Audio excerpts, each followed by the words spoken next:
The Lord be with you and good day everyone. I am AJ Maris Malabanan from BSE 1-2.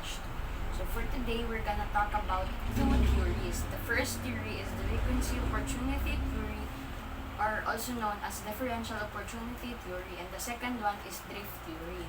So first, we should identify what is differential opportunity theory. It is the idea that people from low socioeconomic backgrounds who have few opportunities for success will use any means at their disposal to achieve their success. It is also the means that are generally referred to as subcultures. So it means that it was one of the first to combine two disparate theories. Also, it was used to explain the rise of three distinct delinquent subculture, which are criminal, conflict, and rat race. Also, it is criminality is a sociological thesis through a process of association with others who communicate criminal values. Also, this theory has received mixed empirical support over the years since its original conception. So, for the example of this theory is a poor kid named Juan de la Cruz growing up in the slums may turn to crime or may turn to criminal due to lack of opportunity in his environment. But if the environment is reversed and he is placed in an opportunity-rich environment, he will turn away from the life of big crime. So in contrast to this, if a wealthy child live in a deplorable environment, he will gravitate towards a life of crime. So we should identify who are the persons behind this theory. So first is Richard Goward. He was a sociologist, activist, author, and a professor at Columbia University School of Social Work. Also, he was born in Rochester, New York, in USA. He was born on December 25 of 1926. And he influenced the string theory of criminal behavior and the concept of anony, but he died on August 20 of 2001. And the second person is Lloyd Olin. He was an American sociologist and criminologist who taught at Harvard Law School and known for his work related to juvenile delinquency. And he was born in Belmont, Massachusetts of USA on August of 27 of 1980.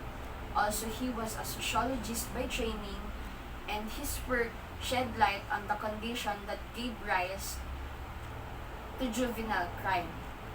But he died at his home at Santa Barbara, California on December 6 of 2008 at the age of 90. So, sino nga ba sila sa likod ng differential opportunity theory?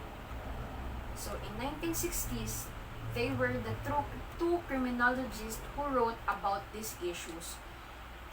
There are two questions that they formulated. So the first question is, what causes some people to commit or to be more successful than others? And the second one is, what causes some people to commit crimes while the others cannot do it? So these two individuals are the one behind these questions. So their research more focused on how access to opportunities influence life chances and the extent to which why young people commit crimes. So as I've said earlier, there are three types of distinct delinquent subculture. First is criminal gang. So it is developed in an area where conventional and illegitimate values are integrated. So it is a group or organization of 5 or more people whose primary goal is the commission of criminal offenses. For example of this is they are They are the ones who grew up in a community which having a high criminal cases or having a lack of security. Or bata pa lang is nakikita na nila or mulat na sila sa krimen na nangyayari sa paligid nila. And also, halos lahat sa kanila ay hindi nakapagtapos ng pag-aaral or even hindi nakapag-aral. And also, they can be engaged in a continuing series of such offenses. So, the second one is conflict gang. It is developed in neighborhood characterized by transience and instability where there are few opportunities to get ahead in an organized criminal activities. So, for example of this is, nasa isang community kayo, tapos itong si Juan ay sobrang bait na, tapos merong isang bata na pangalan ay Juan. So, dahil sa sobrang bait niya, wala siyang kaalam-alam sa kahit anong uri ng bisyo, tapos may mga kaibigan. Tapos may kaibigan siyang pangalan ay si Pepe, na sobrang daming alam na bisyo, pati sa buhay niya, na yun pala, wanted siya sa police. So, ito namang si Pepe, sa sobrang kagustuhan niyang ma-impluwensyahan si Juan, is parang sinabihan niya ng mga flowery words about sa gang nila. Ito namang si Juan, napaka mabilis mauto, sobrang curious sa mundo. Ayan, pati siya na-impluwensyahan. Oh my God! Wow! Sa masasamang bisyo, sa iba't ibang krimen, namulat siya kung ano yung tunay na buhay. So, they are the people who can be quickly influenced by those around them, or they are the ones who quickly fall into the trap. So the third one is, this is the last subculture. So the last one is terrorist gangs. It is the members of this gang are double failure, as they have been successful in both legitimate and illegitimate worlds. So they are the people who fall twice in one situation. They are the people you think is the end of their, sila yung mga tao na parang iniisip nila na sobrang sa daming failure na nararanasan nila is katapusan na ng mundo nila. Tapos na parang sila yung sobrang daming nararanasan problema na gusto nang tapusin yung buhay. Like for example, si Juan de la Cruz ulit. Kasi parang siya naman yung laging ginagamit natin. So, kasi siya, may girlfriend siya, and pati yung parang hiniwalayan siya ng girlfriend niya, pati mga kaibigan niya, tinalikuran siya, pati mismong pamilya niya, sinasabihan siya ng walang kwenta, walang dulot sa bahay, ganon. So, lagi na lang siyang pinapagalitan. Etong si Juan, sobrang naging emotionally and mentally unstable siya. So, naisip niya biglang mag-drugs. Kasi sabi sa kanya ng mga kaibigan niya, pag nag-drugs ka, mawawala yung sakit at hirap, pero hindi niya alam, after ilang araw ng pagiging high niya, is wala pa rin mangyayaring bago. Parang uulit pa rin yung buhay niya sa dati. So, he didn't know that as a means of achieving material successes, he turns to drugs and con games. So the second theory is drift theory. It was also known as neutralization theory. It was developed as means for explaining how criminal offenders engage in rule-breaking activity while negating their culpability or their blame.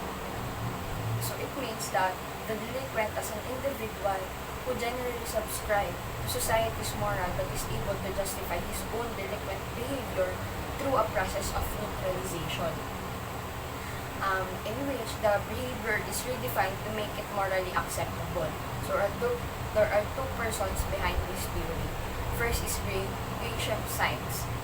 He was born on May 26 of 1922 in Plainfield, New Jersey, USA, but he died on October 29 of 2010 in Charlottesville, Virginia.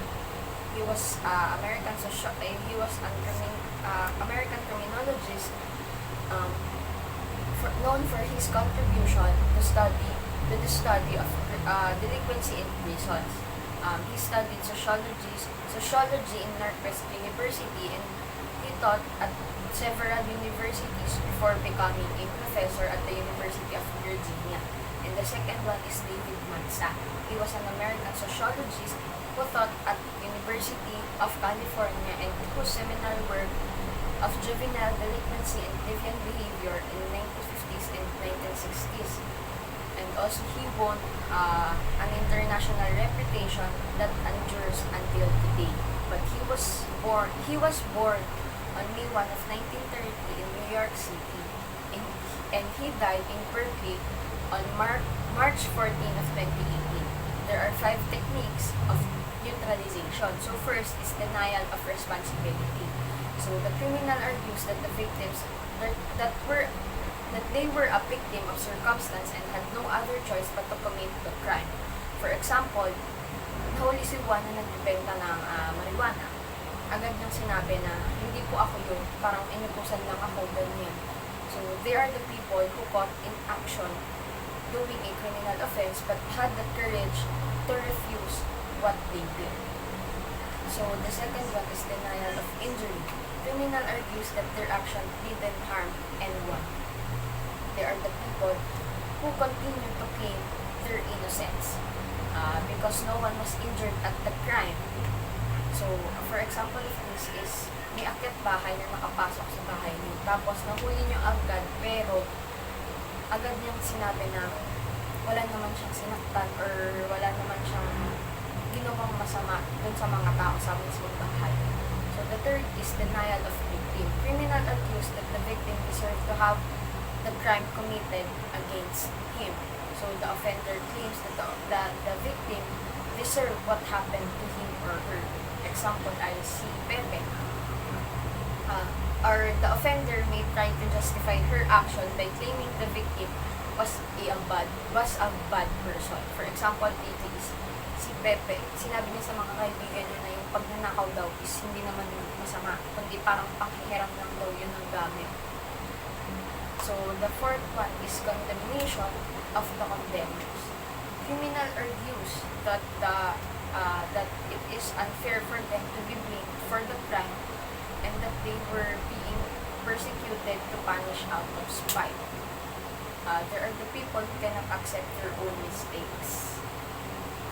So, for example, si Pepe, isang offender siya, tapos ginajustify niya na lahat daw ng naupo sa gobyerno is corrupt, lahat ng school authorities, lahat ng police, and even politicians is corrupt.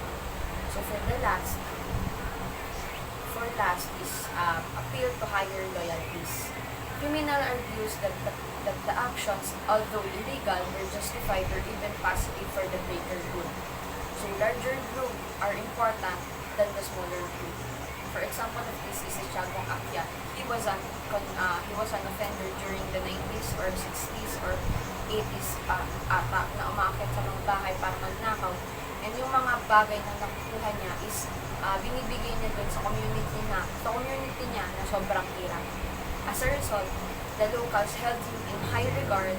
However, Tiagong Akyat's life came to an end.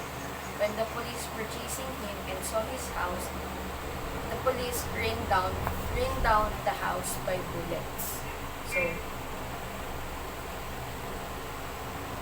So that is the end of my reporting about differential opportunity theory and drift theory. So again, I'm Agent Maris Mulabanan from BSE 1-2. Thank you for listening, and the Lord be our blessing.